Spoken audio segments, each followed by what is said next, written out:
salaamaaleykum wa rahmatullahi taala wa barakatu jërëjëf mbokk yi ci teewlu bi ngeen di teewlu ànd bi ngeen daan ak seen télévision nationale Mauritania jërëjëf également ñi nga xam ni yéen a taamu seen émission xeltu di nu topp ci seen plateau 302e numéro tey jii ñu dalal ay kàngam ci wàllu yi nga xam ne ñoo ngi koy yëngatu rawatina ci wàllu enseignement suñu waxee enseignement nag wax li nga xam ni moom mooy l'école républicaine.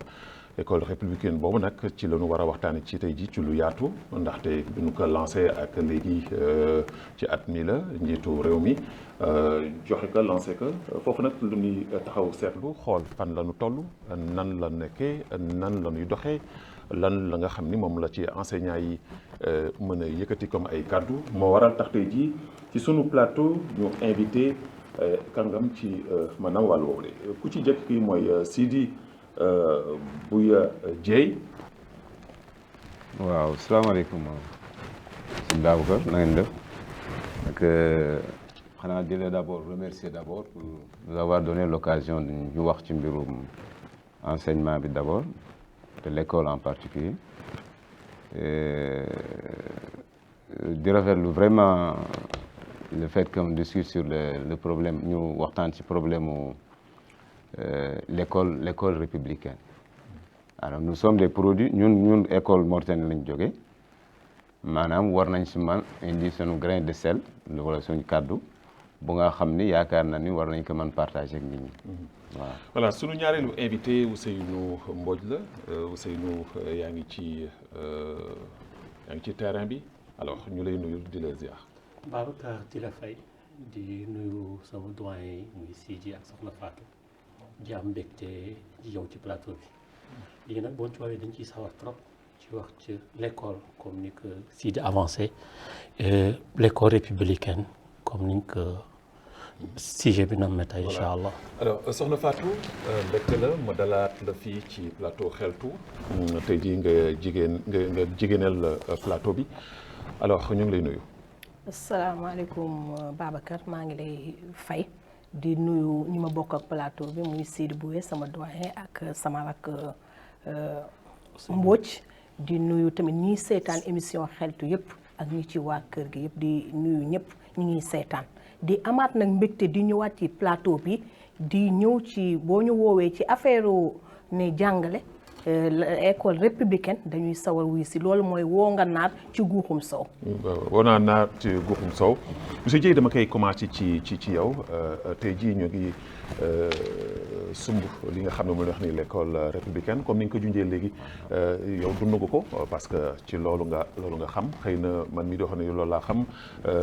Fatou même Ousseynou loolu dund nañ ko alors tey jii suñu waxee école républicaine am na ñoo xam ne sax xëy na duñu xam lan mooy école républicaine tey jii soo ma doon def joxe définition bi maanaam di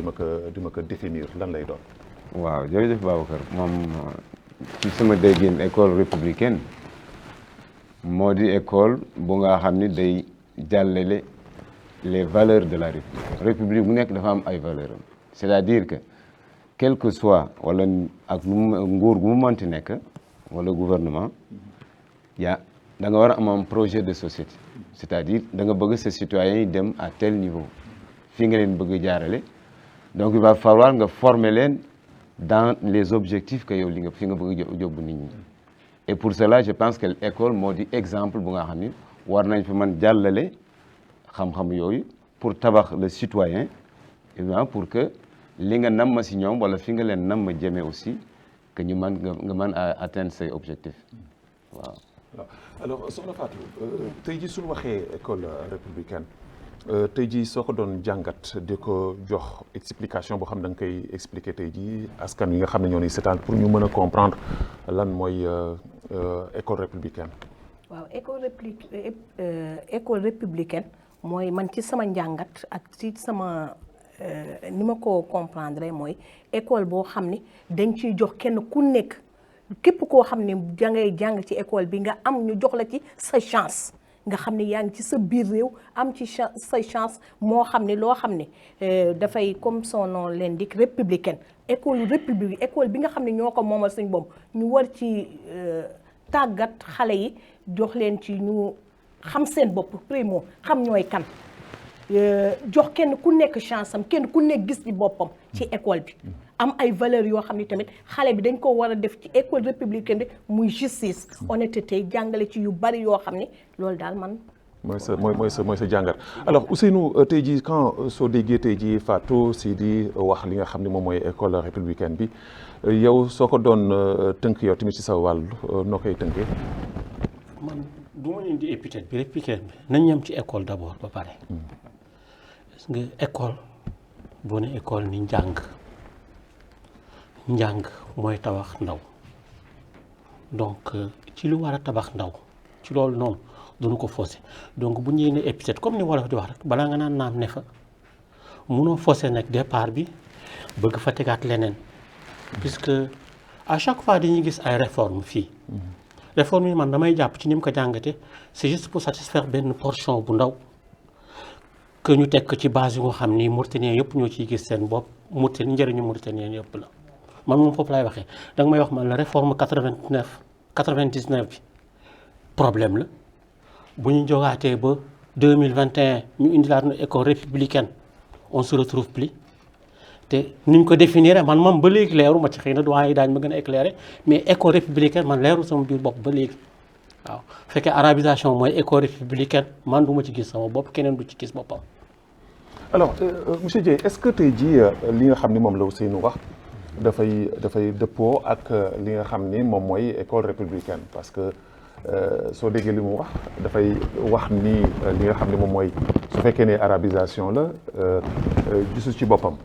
mais est-ce que au juste arabisation boobu nga xam ne moom la wax noonu la demee est-ce que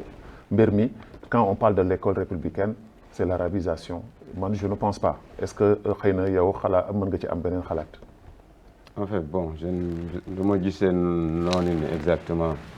mais su fekkee ni c'est ce qu'on propose aux gens. Faudrait-il que réforme quel que soit bu lu mënti nekk je pense que la population wala nit ñi ils ont le droit de savoir fan la leen nguur gi jëmee c'est ban projet nga leen proposer mais très souvent comme li mu ko waxee sama collègue bi les réformes sont là mais 2 ans 3 ans après on te propose une autre réforme sans l'avoir évalué ça veut dire que excusez-moi parfois xëy na le sérieux n'a pas été mis c'est-à-dire que c'est-à-dire la mu laajoon yëpp defuñu ko si de sorte que on fait lu ñuy wax de tâtonnement. pour yow dafa xaw nekk tâtonnement. pour yow da nga jàpp ni mbir mi du loo xam ne doon ko jàngat duñ ko réfléchir. taxawuñu ci seetlu balaa ñuy taxawul. voilà xëy na jàngat nañ ko mais aussi pour man buñ dee changer di changer waat ça veut dire que jàngat bi desoon na. c'est-à-dire am na leneen lu nga xam ni waroon nañ ko jox àq bu nga xam ne waroon nañ koy jox réforme bi impliquer les concernés pour pouvoir bâtir un canevas bu nga xam ni fii la exactement ni ñu war a jaar c'est-à-dire que mu man lekk lu nga xam ne day dem au moins dans la continuité. mais nan nga koy dundee tey jii yow en tant qu'enseignant un ancien dans le milieu. waaw je le vis parfois un peu mal parce que da ngay am. boo xoolee l'enseignement mauritanien pour ceux qui étaient là les années 80 wala 70 19 70 et quelques il y a énormément beaucoup de choses ont changé voilà et ces changements ont mis peut-être beaucoup sur la touche ñenn ñi ils se sont pas retrouvés finalement ils ont jeté l'éponge. mais est-ce que loolu logique la aussi tamit que ci population bi parce que aussi tamit que évolution day am avancement day am tey jii nekk nanu ci jamono joo xam ne àdduna day dox am na foo xam ne soo fa toll aussi tamit li valable woon démb ñun bu ñuy def école dafa mënul valable ci jamono ji nekk nii loolu aussi tamit il faut que ñu comprendre parce que man je vois mal quand su may gisee sama mbokk yi ñuy wax ni non arabe bi te alors que yow arabe boobu matière la comme yeneen matières yi da nga ko war a jàng. non le problème bi du sax xëy na peut-être au vrai sens bi moom problème mu arabisation wala yooyu xëy na am na ci certains aussi noonu lañ ko déggee. lañ déggee par exemple que day nekk un handicap pour certains. parce que quand on dit égalité des chances. il faut égalité des chances signifie moom la war a tekki. mais bu fekkee il y a une frange qui est un peu favorisée au détriment d'autres xëy na loolu ñeneen ñi froissé foofu la ñu froissé. moom loolu la ce qui est vrai que ce qui était vrai hier xëy na léegi jamono joxeetu ko am na des changements d'accord mais n'empêche lépp lu ñu war man ci tabax fii ici dañ ko war jox ak xam ba mu mat c'est-à-dire faire ñu def ci études yi si nécessaire voire mobiliser toutes les forces pour que tout le monde se retrouve ku nekk yëg gis sa bopp mais bu amee certains qui sont un peu froissés rek bon yaakaar naa mooy indi aussi ces projets qui parfois échouent et au bout de 2-3 ans souvent 4 ans 5 ans on remène une autre réforme. Voilà donc mais sinon avant les Mauritaniens se retrouvaient un peu. dans les dans voilà dans le... Fatou sama question boobu sax lay dellu soit ci yow tey jii su ma gisee tey jii maanaam une partie de la population mauritanienne di ŋàññi li nga xam ne moo jëm ci wàllu école républicaine bi wala sax même réforme yu ñuy defi c'est parce que du ñuy wax ni arabe bi war na ko imposer war na ko wax ni que ni ko jàngal war na ko imposer kenn mu jàng alors que tey jii nous sommes au 21e siècle je pense bien que ne am na tey jii kenn ku nekk ci ñun loo xam ne war nga ko mën a bàyyi xel que ni arabe bi maanaam matière la comme yeneen matières yi comme ni nga mën a jàngee français alors français bi dañ ko jéggaani arabe bi même su fekkee ni tamit que tey jii jéggaani nan ko am na une partie boo xam ne mën nañu wax ni jéggaani woon ko parce que république islamique Mauritanie lu ñuy wax yow ban jàngat nga ci am tey jii. waaw dañ ne kenn ku nekk daf ci war a gis boppam. njàng puisque njàng ci réew su sooxee rek lépp sooxee njàng mooy base mooy fondement wu réew am réew. ndax ci la ñëpp di génn njàng mi bu baaxee ci la docteur yi ministre président ku ne di génn kon kooku ku nekk war na ci gis sa bopp njàng choix la Babacar soo demee terminal sooy dem lycée wala dara boo ñëwee terminal dañ naan la ban série nga bëgg a def nga ne S wala leen kon njàng mi choix la war a nekk ku nekk war nga ci gis sa bopp arabe langue la comme yeneen langue yi dañ ko war a jàng xale yi dañ ko war mais pourquoi pas ñu ne bilingue na ñëpp nekk bilingue nañu jàng boole arabe bi ak français yi ku nekk gis ci sa bopp mais avant dans les années 80 ay 60 77 macha allah ay bilingue ñaata bilingue fi génn ci école yi école Mauritanie bi moo daan génnee bilingue yi ñuy nekk jàng français ñuy jàng arabe ak ay bilingue macha allah bi tabarkal te mi ngi doon dox kon réforme bi defe naa ne dañ ci war a yokkaat li ngay def di ci gis avantage doo ko dindi ñëw effacer ko bëgg ko effacer da ngay xool fi mu li xaw a sooxe tuuti nga def ko mais soo ñëwee imposer arabe bi te attention Babacar école yi genn wàllu école yëpp li ñuy jàngale du arabe xasaaniya la ñuy jàngale xasaaniya ak arabe c'est pas la même chose yooyu nit ñaa ngi koy ñëw ñoo xam ne am nañ ci xam-xam di ci saytu arabe la jàngale wuñu arabe xasaaniya la ñuy jàngale waaw mais damay des si ndax sax damay des ndéeg yow su fekkee ni tey jii comme da nga wax ni Hassan ni jàngale wuñu arabe mais est-ce que yaakaaroo ni aussi tamit que foofu que ni en tant que enseignant yi ngeen doon que ce soit l'arabisant que ce soit le francisant que ni yéen seen wàllu bopp da ngeen fayir seen mission c'est-à-dire que le niveau bi nga xam ni xëy na démb donc doon wax amatu fi ba léegi parce que kenn ku nekk ci yéen bari na tey enseignant yoo xam ni dañuy dugg ci métier bi c'est juste pour remplir les poches.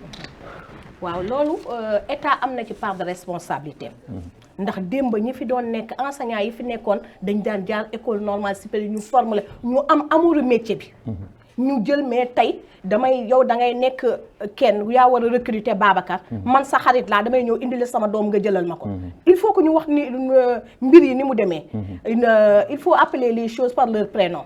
bu système bi amee benn faille ku nekk am na ci responsabilité ñi nga xam ne ndax am na ñoo xam ne décision yoo xam ne ña ca kaw a koy jël boo jëlee sa xarit jël sa doomu xarit jël fale xam nga ne amul niveau bi il faut mettre la nit bi kenn ku nekk nañ ko teg ci place am bi mu mérité wu ku nekk nañ ko teg fi mu li mu mérité ñu jox ko kii jàngale la mën am na chance am def na test bi leneen am na niveau bi nañ ko jox mais yaa ma neex ak kaay ma kaayaat ak buy dem ci réew nii la réew di sooxee.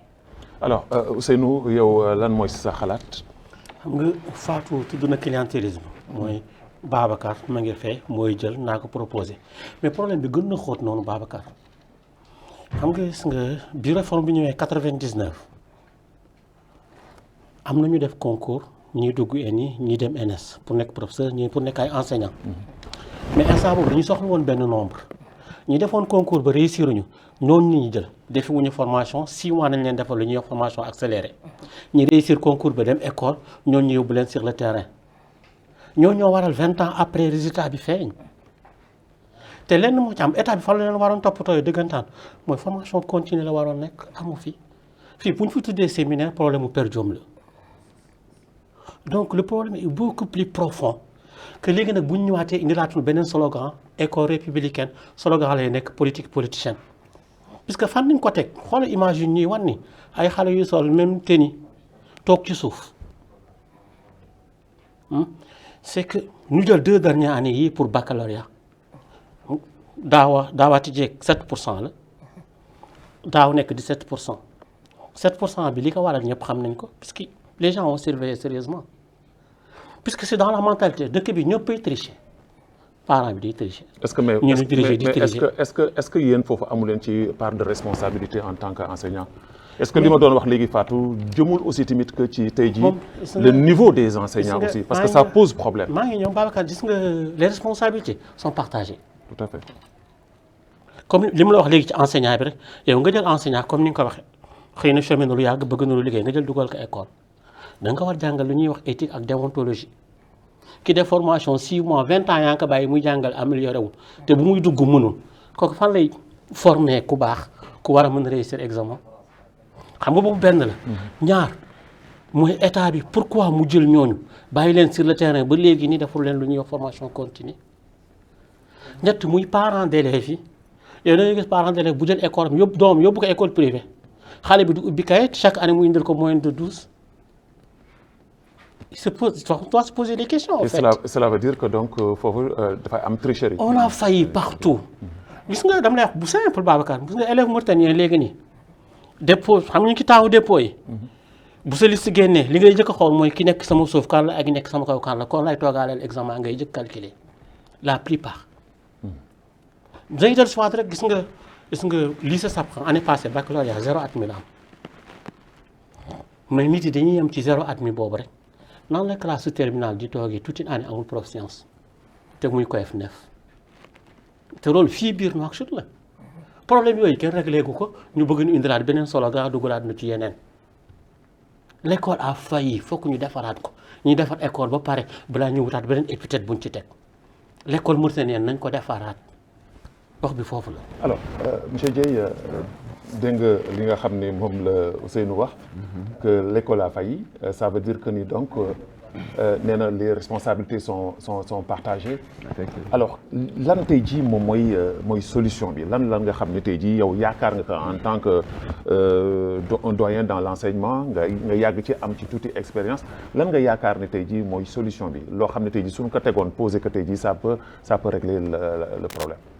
bon man ci sama xel bu gàtt wala sama xam-xam bu néew comme li Ousseynou wax dama ciy dellu saa tuuti sur les résultats du baccalauréat ça ne date pas de cette année que les résultats sont catastrophiques mais jusqu'à présent c'est comme si les gens ne réfléchissent pas à voir où se situe le problème parce qu'un pays ne peut pas continuer comme ça mënuñu continuer chaque année avec un taux d'admission au bac de 6 à 7% et que xooluñu exactement où se situe le problème. Est-ce que c'est parce que les élèves font trop de matières ou est-ce que la manière ou bien le temps qu'on donne aux corrections n'est pas suffisant wala yooyu yëpp c'est-à-dire il y a tout un ensemble de questions yu nga xam ne war nañ ko mën poser pour voir où se situe le mal ñu kilee ko foofu. Comme il a dit, c'est tout le monde qui est impliqué dans ce problème. Que ça soit les parents, l'État lui-même, les enseignants, les élèves. C'est le système qui est comme ça. Maintenant, quelle solution, bonne solution lañ mën proposer pour remédier à cette situation? Bon, si sama xel yu gàtt man yaakaar naa ni war naa am des choses quelques réformes yu nga xam ni waroon nañ ko mën delloo si dans les établissements. mooy lan c'est peut-être d'essayer de créer des internats su mënee nekk dans les régions,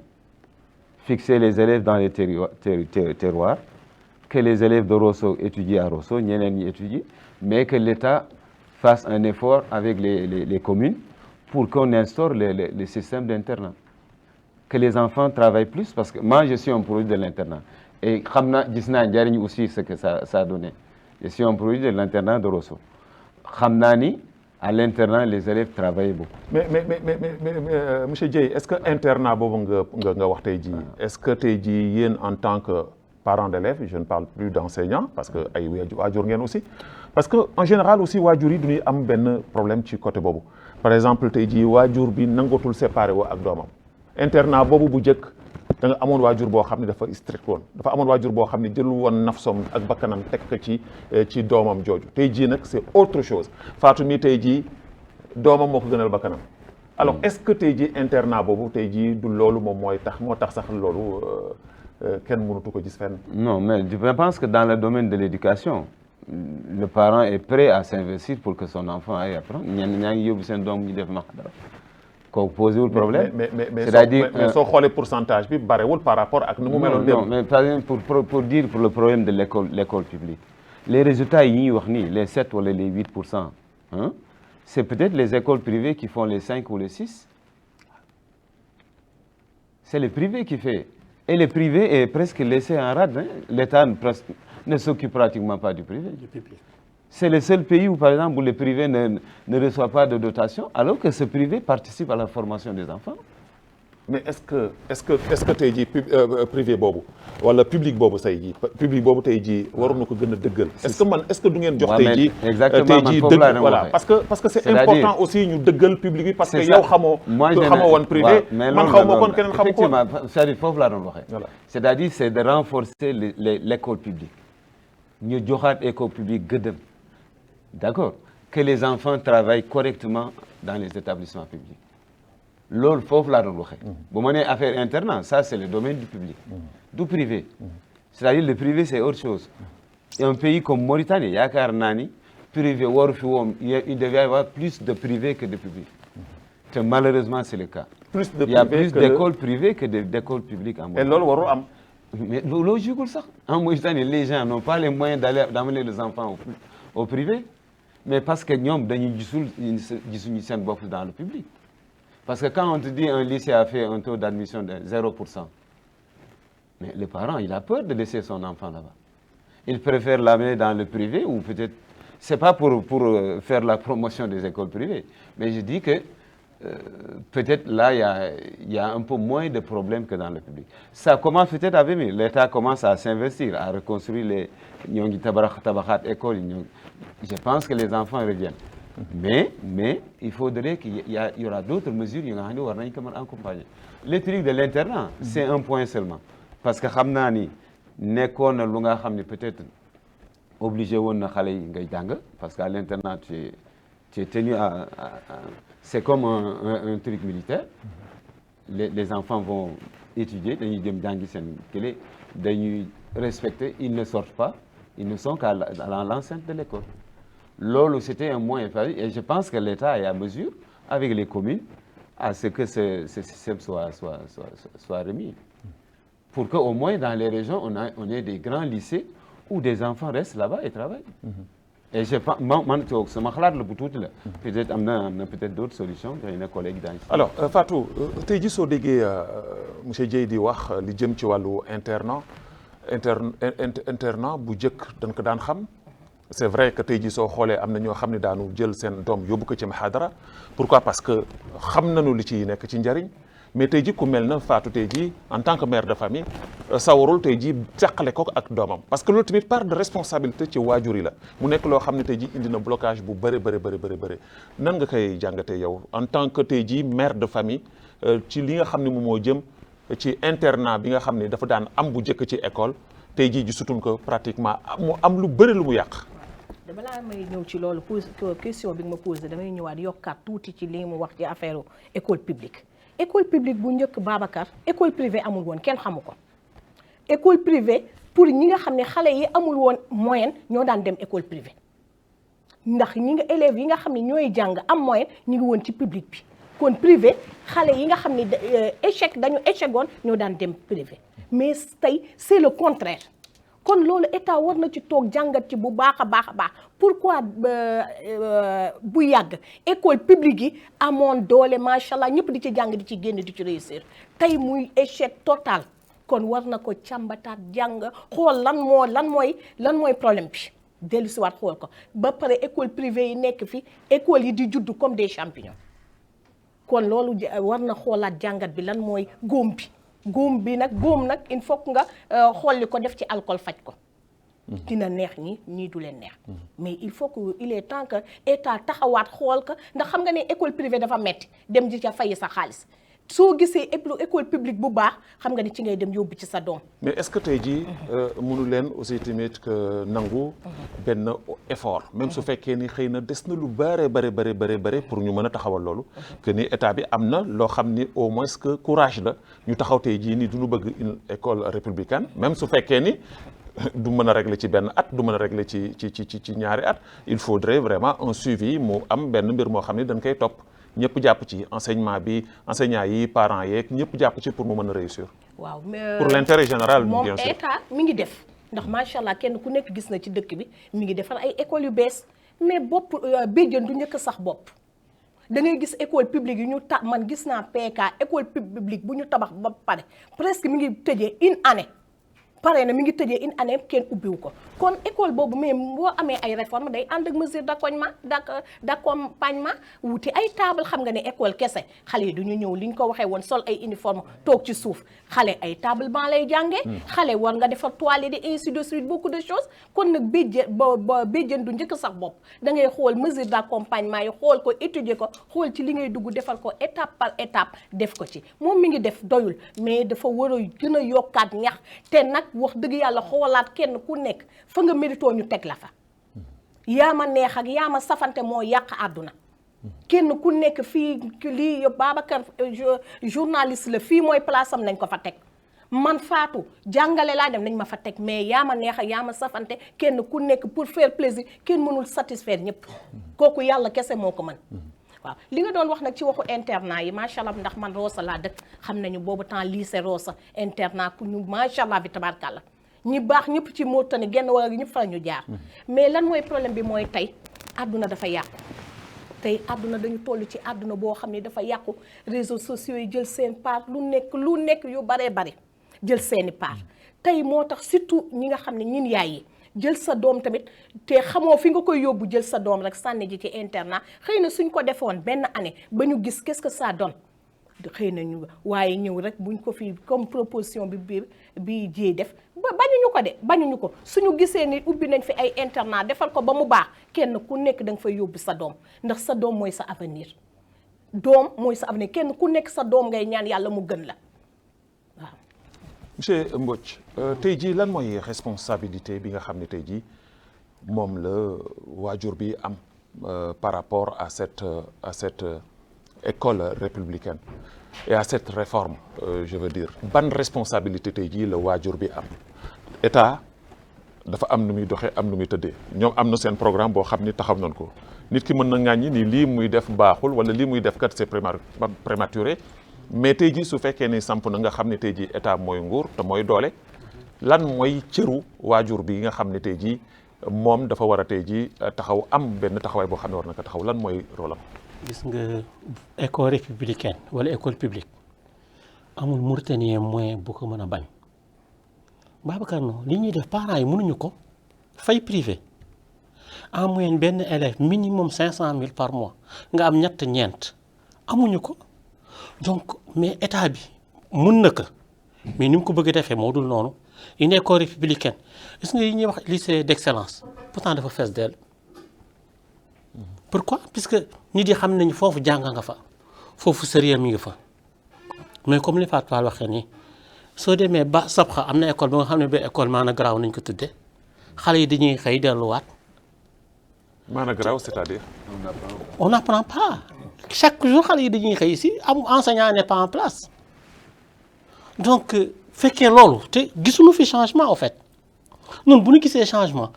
wallahi li ñuy def ci école yi xëj na ci ñun. te loolu ñuy ñaan état accompagné na ci man nag may wax man la gis nga yi ñuy wax école excellence loolu la ñu waroon généraliser mu nekk école normale ñu xoolaat beneen niveau teg fa lii école excellence état il a les moyens il a les possibilités école c'est pas ñoom seen bu ñu defee seen rapport dañ naan la c'est pas les enseignants qui manquent mais ana ñu des enseignants fantômes ñoom ni ñuy def audit étudier ko def classe yi matériel bu adéquat bu ci war enseignants yi nekk en place ay reetaan la may def barki démb benn inspecteur mi ngi woo benn directeur d'école. vacances yi kañ la jeex ça fait une semaine. moom demul inspecteur bi demul directeur bi demul inspecteur bi di ko woo naan que ñi retard envoyé ma seen numéro par téléphone fekk moom mi ngi fii tëdd. ana école boobu sérieux bi fi war am amu fi école publique noo ci gën a bëgg a dem mais sérieux bi ci war gisaguñu ko. ça veut dire que yow su ma la déggee dafay mel na comme liy catu Mauritanie ci lu bare mooy suivi bi. amu fi moom lépp slogan nañ koy def rek jeex na waaw ki nekk ci kaw daal Mauritanie nag laa gis ñi ñuy responsabiliser dañuy dëkk ci nax ki leen jiital parce que ñoom daal moom kese moo leen intéressé waaw na raayis xam ni noo ngi jéem wala mu gëm ni def nañ ko jeex na ñi ci des sunu yoon nekku ci loolu am ci dëkk bi Babacar. alors est-ce que tey yow gëm nga ni lii nga xam ni lancé nañ ko avec un peu d'accompagnement mën na réussir gëm nga ko. xam nga ni ñu ko commencé c'est voué à l'échec ñoom xam nañ ko ñoom seen wàllu bopp xam nañ ko ok commencé rek école privée bu benn ubbi première année avant nga doon def loolu amal salle de classe yu doy am enseignant yu doy parents d'élèves bi pourtant commencement ils ont rié vert mais 1 mois 2 mois ni def xam ni sëriñ ñu delluwaat école privée léegi ba lan la élève mauritanien bi nañu handicapé puisque ñu ci bari dañu préféré waat seen doom def grand CP au lieu mu def première année ñiy sotti seen doom yi def loo ko deuxième année puisque dañuy gis fee doyu leen donc en réussite ba première année bi nii aywa déwoon lan la ñuy proposé. lan mooy solution bi. solution bi mooy ni ñuy jël école d'abord balaa ñu ciy teg expliqué ñu jël école bi ñu étudier ko ñu xool école yi lan la laaj ñu def ko ci enseignant fantôme yii nii nekk enseignant yore sa boutique ñu xool nan la ñuy def pour génn ci loolu. ñu war a jàngale formation yi ci war ñu jox ko ñu ko war a def problème bi réglé wu. alors monsieur Dieye quand on parle tey jii de l'enseignement comme ni nga ko junjee sànq wax nga ko ni privé bi nekk na loo xam ne tey jii soo ko xoolee occupation bi mu am ci terrain bi sax dafa jéggi dayo par rapport ak tey jii école publique bi. mu doon loo xam ni bokk na ci tey jii niveau élèves yi nga xam ne tey jii mën nañu wax ni wàcc na bi nu gisee ni privé bi mi ngi ñëw xëy na état xalaatul woon ni dana toll moment boo xam ni dana yàq lu bare parce que privé bi dem na à un moment boo xam ni mbirum commerce la xaalis la parce que kenn ku nekk da ngay ubbi sa école nu mu la neexee amul benn mbir kii am na possibilité am récépissé mu dem ubbi école am mu nekk tey jii soo tourné tey jii pratiquement kenn waxatul woon sax école publique alors lan nga yaakaar en tant que un doyen un enseignant koo xam ne yàgg nga ci mbir mi que ni war nañ ko mën a def pour régulariser li nga xam ni moom moo jëm ci wàllu enseignement bi soit que muy nekk enseignement privé comme enseignement public. waaw jërëjëf Babacar bon pour ce qui est de l'enseignement privé comme ni ma la ko waxee rek dans un pays wala réew mu toll nu Mauritanie privé xaw fi woon daf naka jéggi daf fi ne parce que si on bu ñu delloo tuuti jàngaat tuuti en arrière les années 85 c'est il y a pas longtemps 86 il y avait presque 2 écoles privées en Mauritanie et c'était à Nouakchott maintenant circule dans Nouakchott dans tous les coins tu trouves école privée c'est-à-dire que normalement pour ouvrir une école wala pour état bi jox la autorisation dafa am des conditions préalables à respecter war na mën am que ça ne soit pas des trucs que sur le papier c'est-à-dire l'État a le droit de regard mu jëf il y a des inspecteurs il y a des gens qui doivent se déplacer voir est-ce que qui répondre aux normes d'école et puis même pour le recrutement des enseignants on prend presque tout le monde hein. On prend aussi des gens juste pour occuper parfois des classes loolu la demee mais dans le public c'est les mêmes problèmes que Mbodj souligné ñoo fi nekk mais c'est que parents yi c'est le moindre mal bu ñu amoon un bon public ils n'iraient pas dans les écoles privées duñ fa dem ñëpp a yóbbu seen doom école privée bi tamit parce que man am naa ci une expérience parce que jàngale naa ci mais en même temps aussi damay continuer di ko gis nii ba tey jii su ma xoolee tey jii école privée bi da ngay gis ay enseignants yoo xam ni ils sont même pas enseignants. mais c'est ça moom da ngay gis ñoo xam ni dañuy ñëw tey jii rek ñu jël leen. dugal leen ci ay classes ñu commencé jàng. moo tax man la parfois dans des écoles da ngay gis des enseignants yoo xam ni dañ leen recruter juste pour occuper la classe. Le parent ne se soucie wax na la fii léegi des enfants qui se retrouvent avec moins de 12 et qui parfois ne savent pas lire. kooku xam nga ni waru ça veut dire qu'il y a pas le sérieux là-bas. Parce qu'un directeur qui signe un bulletin d'un enfant xam na ni xale bi il n'a pas le niveau. Il lui donne juste une moyenne de 12 mu jox ko moyenne de 12 juste pour retenir ses enfants. kooku aussi responsabilité la mais aussi le parent aussi responsable parce que certains parents yi presque loolu la ñu bëgg. Il faudrait que ñoom aussi qu'ils savent ñu xam exactement lu ñu bëgg moom ak lu ñu si mënti wax man la l'école publique état bi comme ni ko Mbodj waxee état bi war na si jàngataat xool où se situe le mal ñu essayer que saafara pour ñu joxaat école publique gëddam pour que les parents amènent leurs enfants dans les établissements publics ñu def que dotation en enseignants mu doy dotation mu am tout ce que une école demande en quelque sorte pour que les enfants puissent regagner les établissements publics. Alors Fatou tey jii on parle de formation on parle de l'école républicaine tey jii ci wàllu formation boobu est-ce que en tant qu'enseignant yëg ngeen ni formation boobu am na lu si soppeeku wala tey jii dafa gën a régressé wu. waaw balaa may ñëw sa question boobu dama doon bañ nag ñu ne enseignants yi dañuy déborder li Mbodj waxoon sànq dama bañoon këf la parole ma dellu si ci dafa ne am école yoo xam ne dañ naan managra gis nga loolu cri de cœur yaay yëpp la wala parents yëpp c'est un cri de cœur ndax école xale boo bàyyee sa doom mu dem jàngi de 8h à 2h mi ngi nekk ci responsabilité école bi say doom xale yi war nañ ci xool solution yi su maître bi jàngul su maître bi ñëwul ñu mën a téye xale primaire yooyu ci école bi mais xale bu ñëw 8h Babacar dugg 9h ñu génnee xale bi yaay ma ngi ca kër ga xamul ne doomam wàcc na génnee nañ ko xale boobu nekk tey tey àdduna bi ni mu amee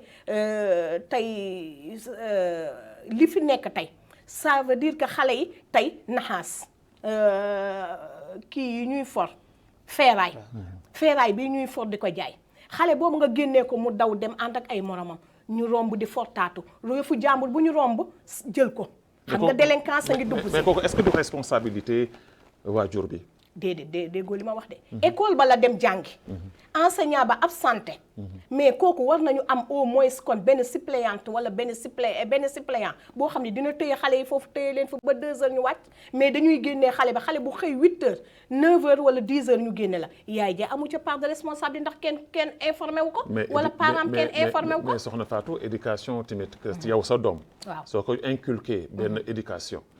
tey jii même su demee école jàngiwul yar nga ko ci yarin mais dana dellu si mais waajur yi tey ji tamit il faut ngeen nangu tamit ni ñoom seen wàllu bopp ñoom ñooy pousser seen ay doom ci wuti xaalis waaw mais xale parce que bari na ci tey ji xale yoo xam ne raté na nu li leen raté loolu seen waajur yi la mais xale bu am 7 ans 8 ans xale rek la Babacar même loo ko def ci moom yar ay moromam rek la xale rek la c'est innocent la mu ànd xale nañ dem fee nañ dem fornier kii mu ànd ak ay xaritam gis tey ñu romb yëfu jàmbur jël ko jaay bu subaa mu jàngewul def loolu la même chose xale baa ngi dugg ci délinquance mais waajur bi toog si këram waaw xale yóbbu doomam école xale ba mën na toog 1 an ba an bi jeex waajur du dem ca école ba kooku du responsabilité parents yi la ndax sa doom foo ko dénkaane foo teg sa doom war nga fa heure bu nekk weer wu nekk nga jaar fa xamanteeg maître bi xam sa évolution doom mi ngi jàng wala jàngul ci lan mooy ay lacunes yu mu am ak yooyu kooku parents yi kenn ku nekk suñu devoir la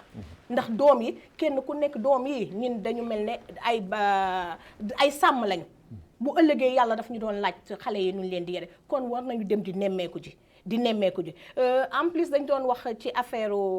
absence yi absence yooyu complicité ngi ci drain yeeg ideen yeeg directeur yi ndax ñoom ñooy kenn ku nekk da nga am say protégé ci école bi il faut que ñuy wax yi xew ci école yi ku nekk da ngay am sa protégé ñuy absenté di def leen neex école gouvernement temps yi gis nañu benn note bu génn enseignant yoo xam ni dañu toogoon seeni kër di fayeeku te mësuñu jàngale mi ngi defar mais na gën a xoolaat naka gën a xoolaat enseignant yi nga xam ne dañ naan enseignant di fayeeku am fonction publique am fay salaire te liggéeyu ça c'est du vol na ci seete bu ëllëgee buñ ci ñëwee comme par exemple sanctionné leen sanction bi bu mu yem rek nangu seeni salaire loolu dafa yomb ba mu ëpp mais kan moo leen fa dugal ku leen fa def ainsi de suite topp ko c'est une chaîne topp ko sanctionné bu ëllëgee keneen doon ko sañ def mais Ousseynou dafa am loo xam ne junj naka léegi mu am solo mu nekk ci wàllu drain yeeg ci inspecteur yeeg ak yooyu maanaam mu xum bi ci nekk nga gis koo xam ni day ñëw Ousseynou man Babacar maa ngi ci benn béréb nekk ci benn place Ousseynou am tey jii benn soxla bu mu war a dem doxi ni dafay tukki mu ñëw day ñëw def ak man affaire ma bàyyi ko ma dem ma géem ko couvrir xale ya dañuy nekk foofu di ñëw comme ni mu ko waxee heure bu leen neexee dugg école heure bu leen neexee génn finalement xale yi dañuy nekk ci beneen mbir ba délinquance dugg ci alors tey jii lan nga yaakaar ne tey mooy taxaw bi nga xam ni nguur gi war na ko taxaw pour mën a fexe ba di sanctionner comme ni ko Fatou waxee. nguur gi pourtant instance yëpp ñu ngi fi instance de contrôle yëpp ñu ngi fi mais kan moo ci def liggéeyam nu mu waree wax bi foofu la te c'est que benn problème mooy moo nu daal ñun Mauritanien mooy ku nekk da nga xëy di wuti te école ku fay dem da nga war xam ni missionnaire nga d'abord puisque yow ay innocent ñooy ñëw am lu ñu namm nga war leen ko jox wax tudd woon naa ko début muy li ñuy wax éthique ak déontologie ki jàngale lu bëri daf ko war certes sa gagne-pain la mais am na lu jiitu loolu mooy yow éducateur nga yow modèle nga mais xale yi foofu nañuy jànge tricher au fait puisque yow ki war a ñëw jàngaloo mi ngi feneen yàlla boo génn romb ko muy taxi wala mu nekkaat ci leneen te comme ni mu wax rek gis nga muy école privée muy école publique li ci war yëpp état def ko parce que état day tabb ay nit ñooñu ñu tabb ñu ci leneen li ñu war a liggéeyuñu ko da ngay dem ci école privée yi surtout yu nekk ci périphérique bi ci biir Nouakchott amu ci école bu nga xam ne bii ndaw état dina ñëw dugg ci classe yi bu ñu ñëwee ci bureau directeur ba dañuy yem defanteeg la ñuy def te directeur bi génn dem te njàngu mauritanien bu mu mënti doon état la war école privée nag dañuy naan école privée rek moom boo jëlee 2 tiers yi ay boutique nañu puisque directeur bi wutul lu mu def ci poche am néew na ci directeur yu conscient moom la sama mbokk bi doon wax léegi ni que li muy signé nii xam ne ni lii du élève bi parents d'élèves bi tamit naïf bu ñu def bi mooy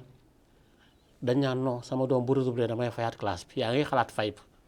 mais yow sa doom yaa ngi koy poussé day dem ba baccalauréat nag léegi ñu calque ci amul chance fekk amul niveau bu mu amee bac et là ça pose problème. alors monsieur Dieye tey jii suñu waree tey jii taxawal li nga xam ni moom mooy comme ni ko Fatou waxee léegi ci ay sanctions yoo xam ne war nañ ko jëmale ko ci yéen enseignants yi par exemple tey jii mais sanction boobu du ñuy gis ne toujours dafay am lu si des ndax enseignant bi nga xam ne tey bii day abandonné postam toog ci ay weer élèves yi duñu jàng mu sacrifié que surtout nag ñi nga xam ne ñoo nekk ci intérieur du pays xëy na Nouakchott sax mën nañu comprendre que ni biir capitale bi la am na moyens yu bëri xëy na mën nañ ko camoufler pour que mën régler mais surtout à l'intérieur dafay poser toujours problème surtout ci élèves yi nga xam ne ñoom ñoo nekk foofu ba tax na ñu si bëri du ñuy faral di bàyyi seen jàng te moment bi mu ko war a bàyyee du fa egg xale yu bëri tey ji yàq seen jàng yàqu na li ko waral moom mooy genre mbir yooyu. Bon, effectivement, moi, comme les parce que quand l'effectif enseignant manquait, tu vois, une école à Nouakchott, c'est insensé que nous ayons l'école en prof de sciences. Un lycée d'établissement public, professeur de sciences, tu vas faire le bac D à mon professeur de sciences. C'est une grande responsabilité. Et responsabilité aussi, ce n'est pas les parents, c'est l'État qui a failli à cette. Alors, ces sanctions dont xaw ma sanction yi Fatou doon wax yi nga xam ne dañu ko war a jëmale ci les enseignants fautifs évidemment parce que sanction yi parfois même du am mais pourquoi du am comme il l'a dit parce que l'enseignant bi il est couvert par son chef par exemple bon à l'intérieur man xaw ma exemple man je ne peux pas juger parce que xaw ma exactement ce qui se passe mais je pense qu'il y a moins d'absents ou d'absentéistes qui sont à l'intérieur qu'ici sauf que am na aussi un autre problème qui parfois day dal enseignant yi un enseignant affecté à l'intérieur du pays refuse de partir et préfère rester à Nouakchott et il perçoit son salaire kooku c'est la faute de l'État toi tu t'engages da ngay engagé comme enseignant tu es fonctionnaire tu n'as pas yow amuloo c'est pas yow yaay choisir fu ñu lay yóbbu si on t'affecte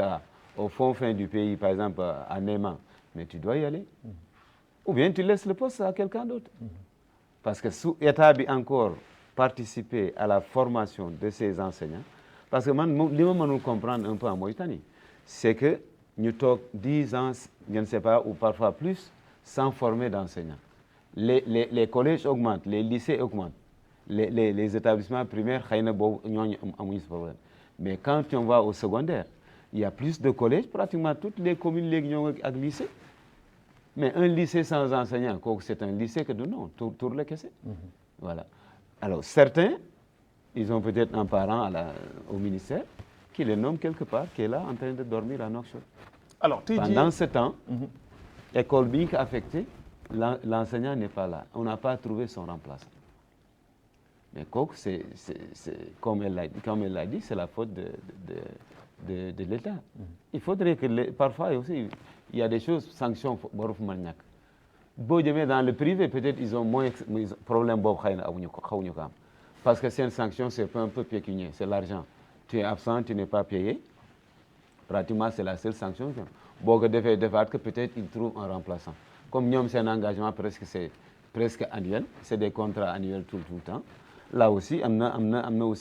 l'État devait avoir un regard sur ça. Parce que dans les établissements privés, pratiquement les enseignants doivent renouveler ces contrats chaque année. Il y a beaucoup d'établissements, c'est annuel le contrat. Même si tu fais 10-15 ans, pratiquement chaque année, tu renouvelles ton contrat. Là aussi, c'est-à-dire un enseignant qui aurait fait 10 un petit avantage par rapport à celui qui est voilà, qui sera mieux. Alors, il faut que tout le dafa laal moom loo xam ne góom la boo xam ne dañ ko war a alcool muy problème mu privé yi. Babacar dama lay ñaan nga ñu dellu si waat fi wax ci privé yi. ci privé yi ndax privé yi li ci nekk kenn mënu ko wax. ëpp na doy na waar te ëpp na tool. privé bi moom il faut que le mal bi ñu wax ko ndax di jël nit embauché ko pendant 20 ans amul contrat amul li fi nekk kenn mënu ko wax il faut que ñu toog ko jooytu ci état ndax privé bi dañuy piétiner seen liggéeykat.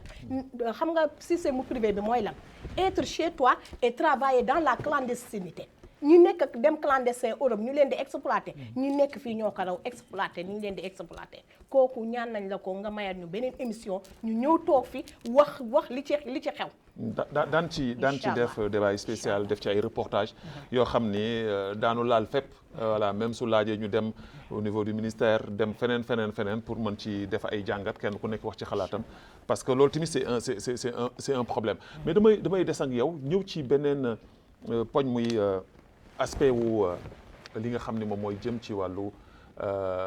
maanaam benn phénomène boo xam ne mi ngi ci jàngale bi Ousseynou junj naka sànq muy lu jëm ci wàllu tricherie par exemple tey jii société xale yi nga xam ne ñooy dem ba am sax bac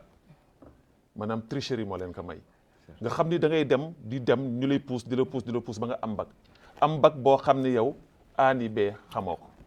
te bari na fi tey jii bari na fi lool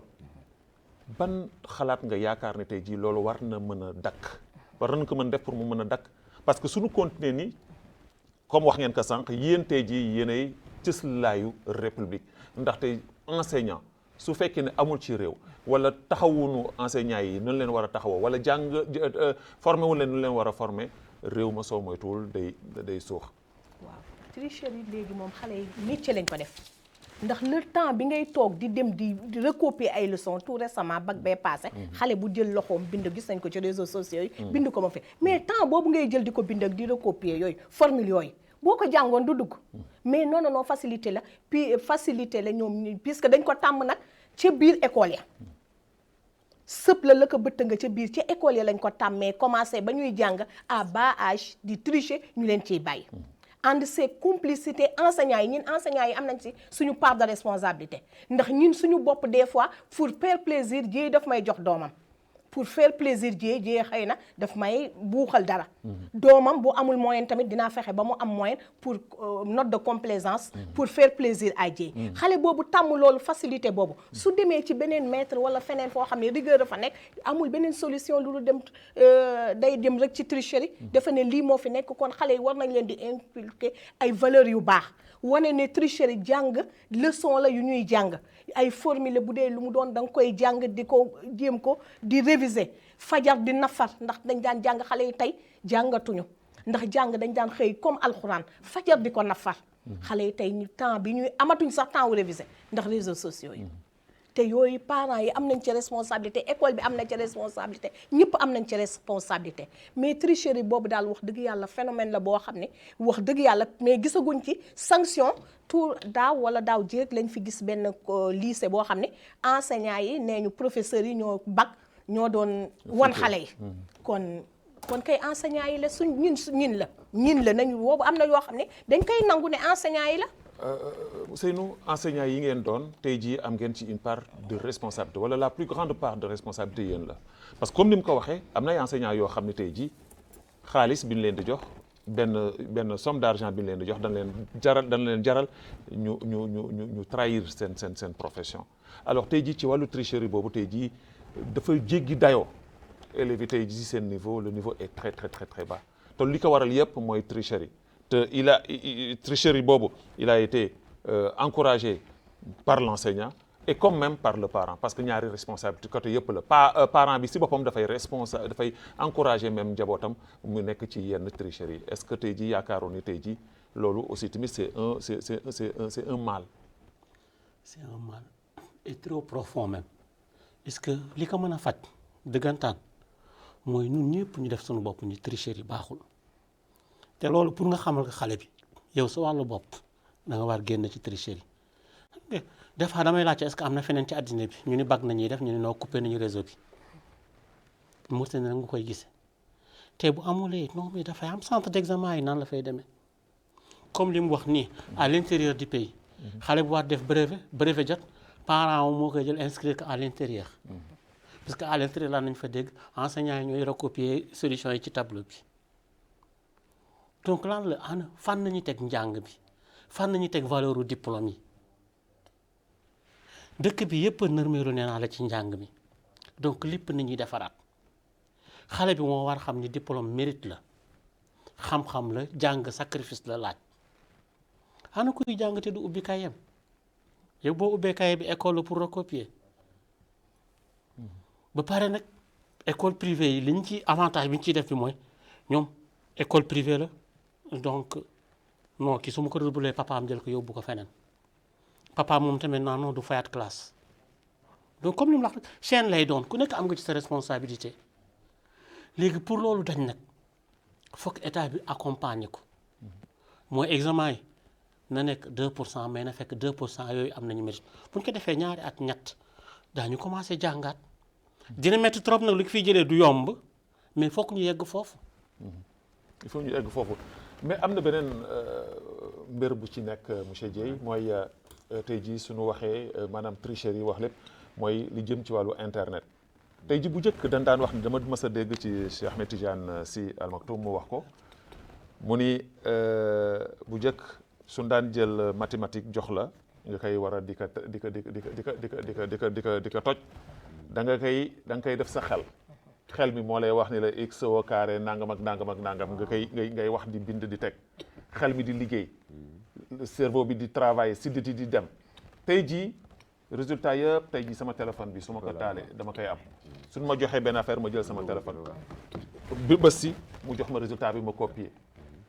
et alors que loolu tamit complice la bi nga xam ni mooy enseignant yi ngeen doon parce que bari na enseignant yoo xam ni dañu gis seen élève moo amee téléphone duñ ko wax dara donc ça veut dire que moom ci boppam day préféré jël bureau toog chaise am ak tànkam ca kaw taabal ba bàyyi élèves yi mu def lu ko neex est-ce que loolu aussi tamit que bokkul ci li nga xam ni war nañ ko xeex pour mën a fexe ba li jëm ci wàllu internet ñu mën a fexe ba. effectivement bon damay dellu soit tour si tricherie rek pour d'abord il y a une petite anecdote du may raconter du nga xam ne des cas de tricherie man damaa xam une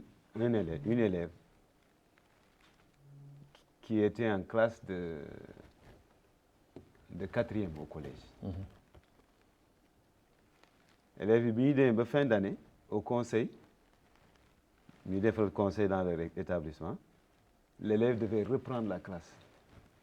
Mais imagine-toi, ce même élève, la même année, décroche le bac. Un élève du collège qui décroche le bac. C'est pour montrer à quel niveau tricherie bi nekk na fi en kii. Bari na des cas comme ça, on peut en citer. Alors, pour ce qui est des problèmes d'internet en Mauritanie, moom li boo ñu wax rek fi nekk pourquoi ñu couper la connexion quand il y a le bac. Mais il y a des contrôles qu'on peut faire. Bu ñu ko defoon, on n'a pas besoin de couper. Enlevons tous les téléphones à ces enfants.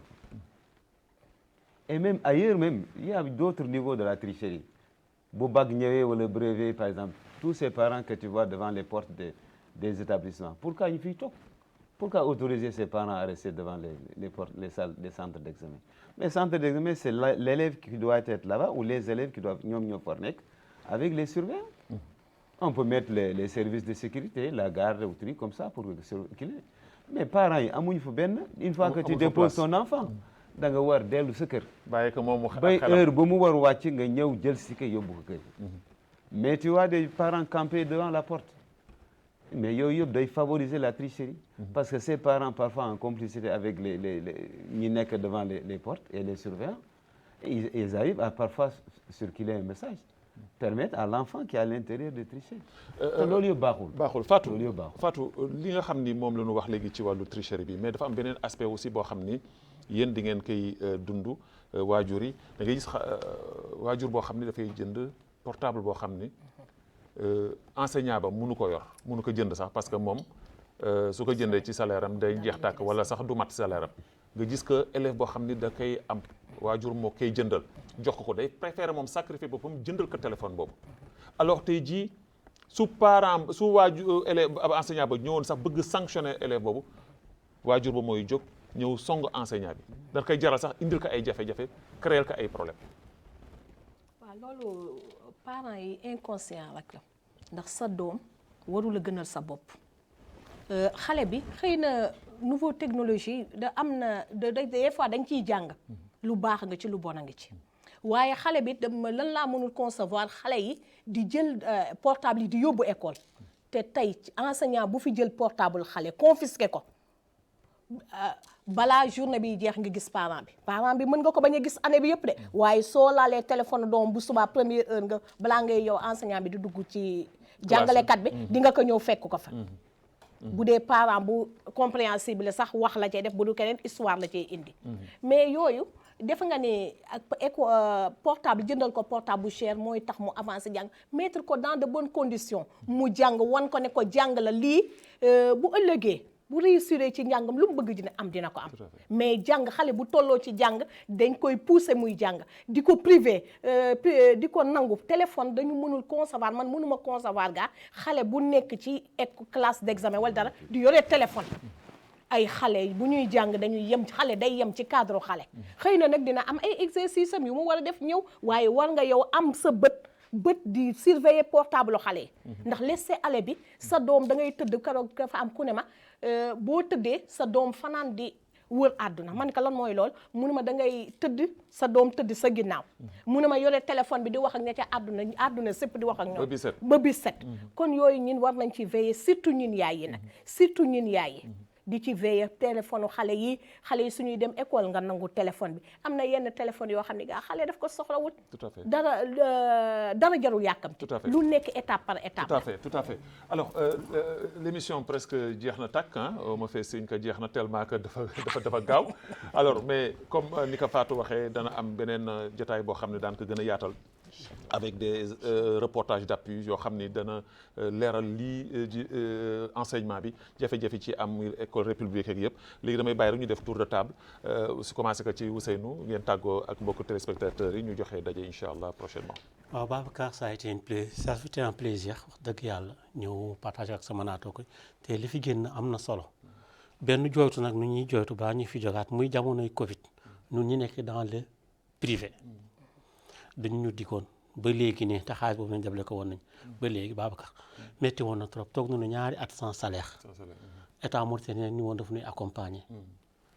ba tey gisagu leen dara. ba tey donc kooku message bi leer na.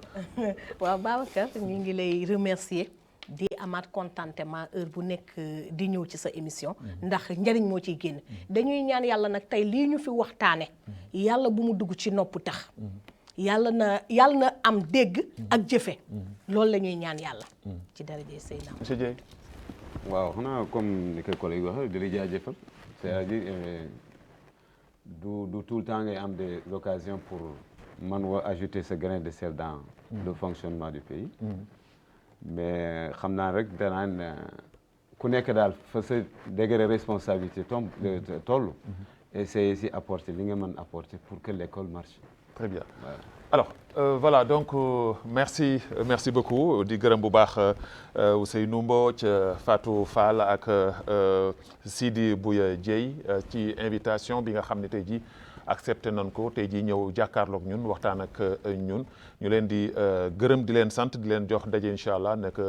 semaine bii di ñëw ci beneen émission xeltu di gërëm l'équipe technique bi nga xam ne ñoo àndoon ak ñun di leen ñaanal jàmm di ko ñaanal seen njaboot di ko sàkk seen fi ngi mën toll di ko ñaanal yal na yàlla def jàmm ci biir mi yàlla muccal leen muccal nu digg nu ci géej xewal wasalaamu aleykum wa rahmatullahi taala